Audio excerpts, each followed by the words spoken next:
You only need 5 videos to grow on TikTok. And if you've been stuck wondering why your videos aren't getting views and the algorithm seems to favor everybody but you, it's probably because you're overcomplicating things. If you're stressing about content pillars, worrying about hashtags, second guessing your hooks, and spending way too much time trying to come up with the perfect content plan, you're gonna like this video because I'm gonna make things simple. Because the truth is that TikTok growth isn't about trends or luck or some secret posting time. And you don't need to spend hours a day doing content research either. All you really need is these 5 content types and to understand how to use them together. They're simple, they give you structure, flexibility, and endless ways to repurpose content ideas. If you have one video break through and perform well, you can turn that one idea into 5 unique videos just using these formats. That's how you stay consistent and build momentum long term. The first type of video that you need to master are scripted videos. This is probably the format you're most familiar with because it's the one you're going to see the most on TikTok these days. These are your planned out, structured, value-packed videos. They're like the short versions of YouTube videos like this. They're the ones where you sit down, you script out what you want to say, and you deliver something concise and impactful. These are the videos that teach. Your tip videos, your how-tos, your listicles, the videos that have a story that gives a lesson or a takeaway. They help your audience solve a problem or learn something new. These scripted videos aren't always going to go viral, but they're important because they're going to help you demonstrate your expertise and build authority in your space. And I want you to think of your content like a funnel with every single type of content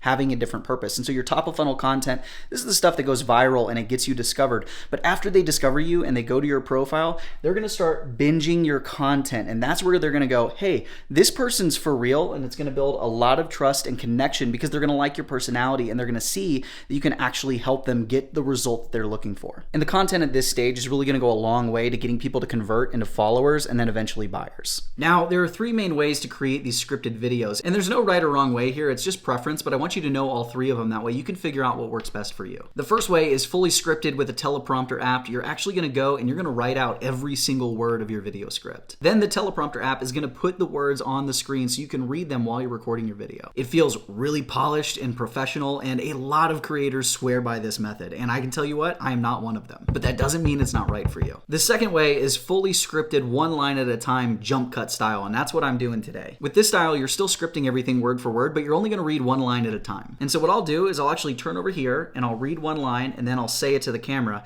and then I'm going to stop talking, I'm going to look back, see what the next line is, and then I'm going to read it to the camera, and so on and so forth. And then my editor, Hudson here, or myself when I'm on TikTok, is going to go back and is going to edit out all of those gaps. This creates this jump cut effect, which is this short, snappy transitions that you see in videos when people edit out all the ums, the ahs, and the spaces. It's a technique that's been used for years on YouTube, and it works really well with short form too. Now, I like doing it this way because I can add inflection and tonality and change the way that I talk on any given line to make it sound a lot more natural. And it gives me the ability to riff, which I like to do because if you can't tell, I'm not very good at sticking to the script. So the third way is to use a scripted hook and then bullet points so you know where you're going with the video. And this is actually what I do most of the time. I kind of go back between the second and third option. I've just found that I am way better at making content and sounding natural and feeling natural on camera if I'm just talking, like off the cuff. I want to give you the same vibe that you would get if you were on a coaching call with me, and so I just feel like that's easier to do if I have some bullet points and I can just go, okay, I need to talk about this and kind of explain it and let the stories just naturally come out. And if you're an expert and you know your subject matter really well like I do, then this might be the way to go. It certainly saves you a lot of time. I know I like doing this because it makes me feel less robotic, but when I was starting out, I really had to script content a lot more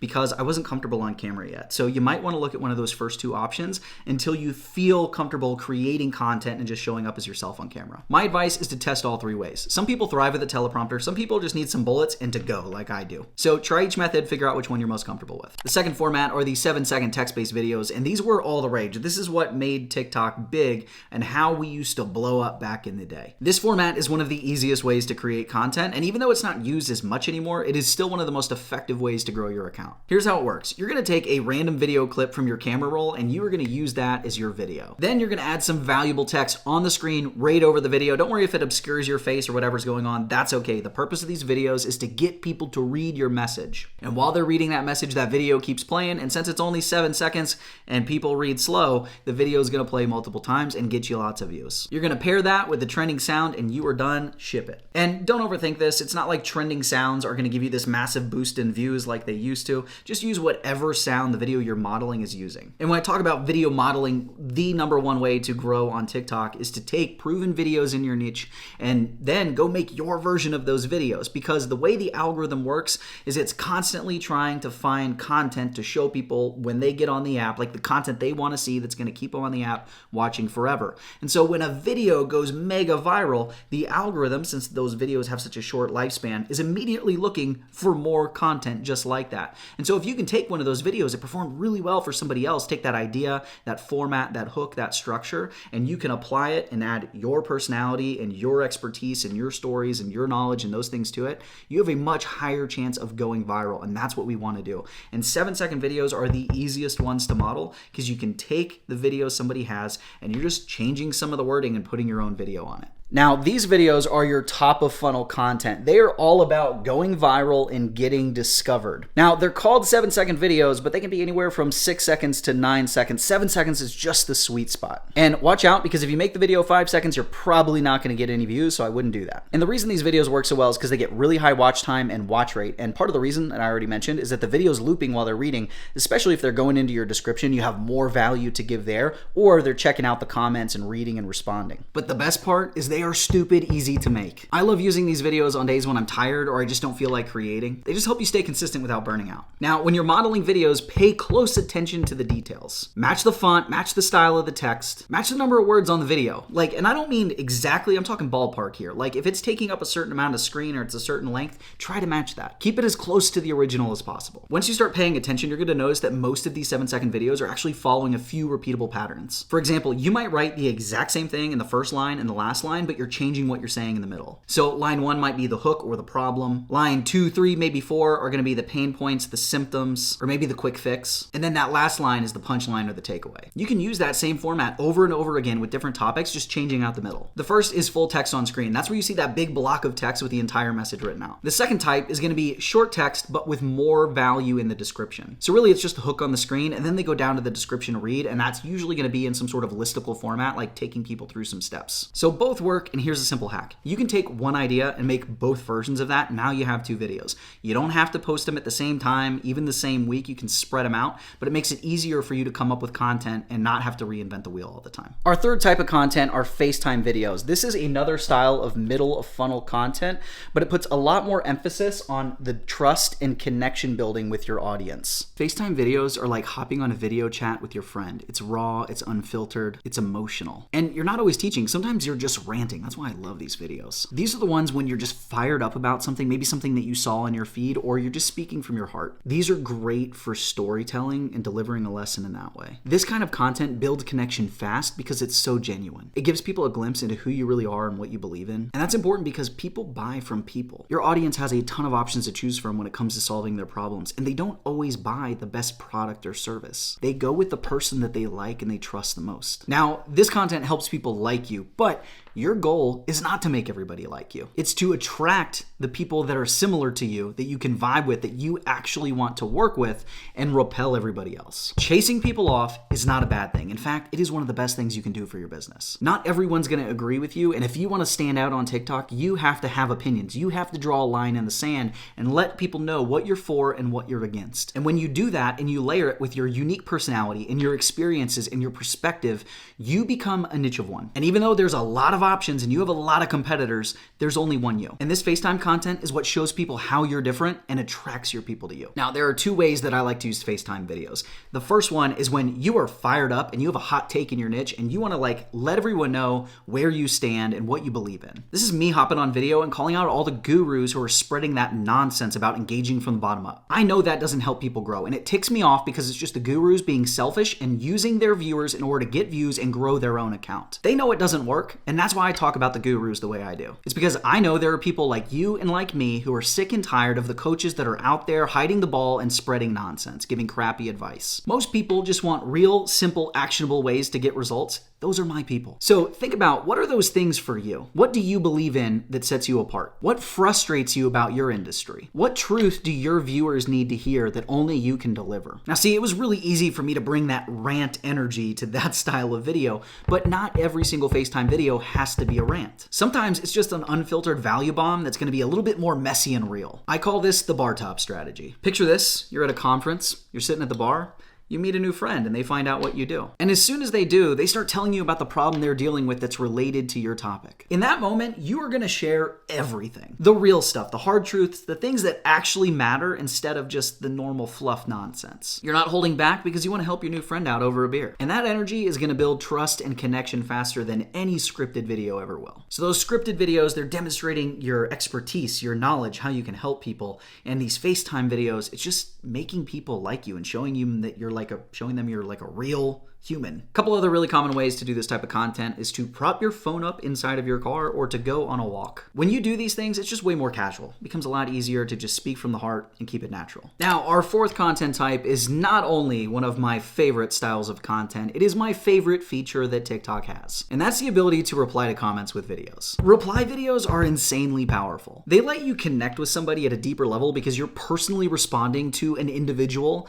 but then that becomes a piece of content that's on your page that is being sent out to everyone on the FYP. And the best part, they are easy to make, just like those 7-second videos. You don't have to think about a topic because the audience is literally giving you ideas. You just pick up your phone, you press record, and you talk. Now, here's the interesting thing that most people don't know. Your reply videos actually get a little bit of an extra boost. For example, if you reply to a comment on a viral video, then TikTok is going to try to show that comment video to as many people as watch that original video as they can. Well, within reason. It doesn't mean that you're automatically going to go viral again because videos are still about performance. And so if you reply to a comment with a really crappy video with a bad hook, it's still not going to do well. But what happens usually is that these reply videos tend to get a little bit of a bump. Let's say they get an extra 10 to 20 to 25% of the normal views they would get because of this little extra boost, as long as you're making a good video. Reply videos are going to be somewhere between here and here.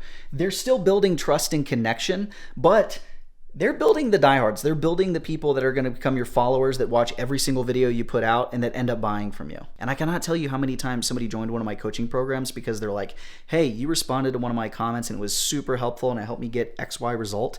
And so I wanted to work with you. Now, the other reason that reply videos tend to get more views is because of something called the curiosity effect. Curiosity is one of the most powerful things that you can use in social media and in marketing. And you've probably seen this in your real life because if you've ever been in a locker room, especially if you're a dude, and somebody comes up to you with a gym bag and goes, smell this, I bet you took a whiff. You had to. You can't help it. Our brains are so wired to close these open loops to find out. When we get curious, we have to find out. Even if we know, like, if we're being objective, if we were watching somebody else do it, we'd be like, yeah, don't do that. But in the moment, we have to do it. So what happens is when your followers see you replying to a comment in one video in their feed, or they go to your profile and they see a reply video, they're way more likely to watch that. And you'll actually see this play out in your analytics. If you look at it, you're going to see that you have a much higher percentage of followers watching reply videos than you do, kind of the normal, like showing up on the FYP being 90+%. And a big part of this is because your fans want to know what the question is and they want to know how you responded. That simple spark of curiosity pulls them in and gets them binging your content, which is exactly what you want. Now, when you make a reply video, you need to match FaceTime energy. I'm putting it after the FaceTime videos for a reason because it's the same style of video. You're just responding to an individual. These videos shouldn't be scripted. It's just seeing a comment, hitting record, saying what's on your mind, the first thing that comes to your mind, and speaking from the heart. Showcase your expertise, your personality, and focus on helping the person on the other side of the camera. When you do that, the video is going to do well. And what's cool is that if that one person is asking you that question, you can bet that there's at least a dozen, if not 100 other people in your audience that have the exact same question. So the video is going to hit. Now, the last video style is one of the most popular ways to grow a TikTok account right now. It's also one of the best ways to grow fast while building loyalty with your followers. And you've likely seen this before. It's when somebody takes one topic and they post about it every single day, or at least very frequently in the same kind of format. And you're going to recognize these videos because they're always titled something like How to Grow Cucumbers in Your Garage Part 4 or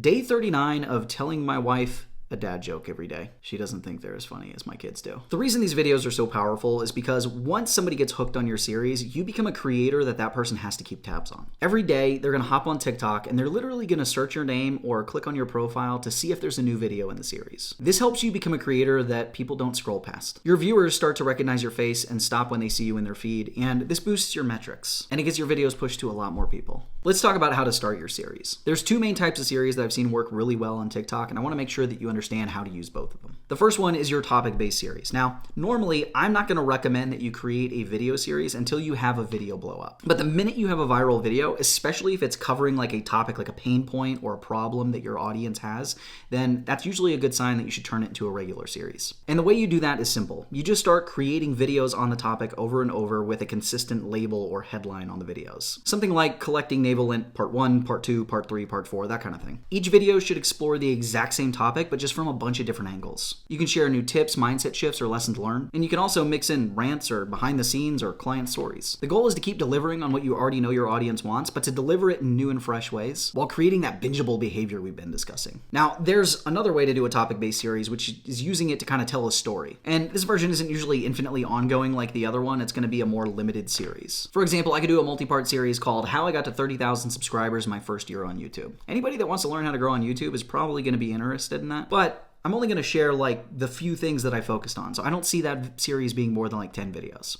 But that's okay. You can also use this format to share a story about how you helped one of your clients, like the exact specific things that you did step by step in order to get them results. This approach is going to fall in that kind of like bottom of funnel conversion section because it's going to give viewers like real insight into your process, but it's also building social proof and letting them see what it would be like to work with you and the kind of results they could get. Another great way to create a series is to just share a journey that you're on and be like a living experiment for your audience. For example, as somebody who teaches TikTok growth, I could say, I'm going to post 3 to 5 times per day for the next 30 days to see if it actually gets me more views, followers, and sales than posting once per day on TikTok. That kind of challenge instantly creates curiosity, and it's going to make people want to follow along to see what happens. And as the expert, you get to break down real results and explain what worked, what didn't, and what you would recommend based on the data. This kind of series is usually going to be titled something like Day 1 of the Carnivore Diet, Day 5 of the Carnivore Diet, Day 20 of the Carnivore Diet. This format is perfect for documenting a process, sharing results, and bringing your audience along for the ride. All right, now that you have the 5 content formats, it's time to talk about how you can use them to stop overthinking and grow faster. And I don't know about you, but I do my best work when I don't have too many decisions to make. That's one of the reasons that I love modeling proven content to grow faster. Because I don't have to come up with the idea, I just have to make my version of it. It's also why I'm a big fan of making a content rotation using all 5 of these formats instead of waking up every day and trying to figure out what to post. Successfully growing on TikTok is about just sticking with it for the long term. Maybe you go viral in your first week, maybe you don't go viral for your first 4 months, but if you don't quit and you show up every single day, eventually you're gonna break through and your account is gonna start growing like crazy. And so the name of the game is working smarter, not harder, and just showing up every day. And so what I want you to do is use all of these different content formats to speak to the problems that your ideal clients, your viewers on the other end, are dealing with, because as we showed, each format serves a different purpose on their journey and building that relationship with them that takes them from new people just discovering your content to eventually becoming a follower and somebody that buys from you. And so early on, I would just rotate through each version one at a time, but eventually you're gonna figure out that maybe 2 or 3 of these types of content come more naturally to you. And that's okay if you start to lean into those. You might find that you do really well with FaceTime content and reply videos, and so maybe you have 2 to 3 times more of that type of video than you do the scripted content or using a series. Do what feels natural. And then when you have a video take off, take that as a sign that you should be creating more on that topic or more using that format. For example, if you have a 7-second video that goes viral, then you want to use that exact same format, structure, maybe even the same background video and sound, but now make your version of that video for the other content pillars or topics that you talk about to your audience. And then take that same video and transform it using the other content formats. Turn it into a series. Maybe take that 7-second video and go a lot deeper by creating a more scripted video that goes into every single point that you made or expands on it. Turn it into a FaceTime video. Next time you see somebody comment on the topic, make a reply video. This is how we turn one video into 5 videos. Or if you're thinking about using that same format to other topics, it's how you turn one video into 10 videos. This is the foundation of starting to batch content, which is something that you need to do as you grow as a creator, but it's a topic for another day. So for now, what I want you to do is I want you to watch this video next so you can learn exactly what I would do if I was trying to grow from scratch right now.